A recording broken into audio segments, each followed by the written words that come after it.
Diet చేస్తున్నారా? అయితే ఈ 5 తప్పులు మీ కష్టాన్ని బూడిదలో పోసిన పన్నీరు చేస్తున్నాయేమో ఒకసారి చూసుకోండి. నంబర్ 1, బ్రేక్ఫాస్ట్ మానేయడం. బరువు తగ్గుతామని టిఫిన్ మానేస్తే ఆకలి పెరిగి మధ్యాహ్నం పూట తెలియకుండానే డబుల్ లాగించేస్తారు. ఇది మీ మెటబాలిజాన్ని దెబ్బతీస్తుంది. నంబర్ 2, కేవలం సలాడ్స్ మాత్రమే తినడం. మన శరీరానికి ప్రోటీన్ మరియు హెల్దీ ఫ్యాట్స్ కూడా చాలా ముఖ్యం. ఉత్త గడ్డి తింటే నీరసం వస్తుంది తప్ప బరువు తగ్గరు. నంబర్ 3, తక్కువ నిద్రపోవడం. మీరు ఎంత డైట్ చేసినా రోజుకు కనీసం 7 గంటలు నిద్రపోకపోతే మీ బాడీలో కొవ్వు కరగడం ఆగిపోతుంది. Number 4, liquid calories.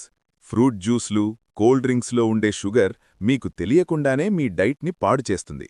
జ్యూస్ కంటే పండును నేరుగా తినడమే బెస్ట్. ఇక అన్నింటికంటే పెద్ద తప్పు నీళ్లు తక్కువగా తాగడం.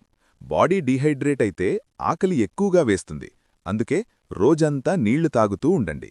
ఈ 5 తప్పులు సరిదిద్దుకోండి, రిజల్ట్ మీకే కనిపిస్తుంది. ఇలాంటి మరిన్ని హెల్త్ టిప్స్ కోసం ఇప్పుడే సబ్స్క్రైబ్ చేసుకోండి.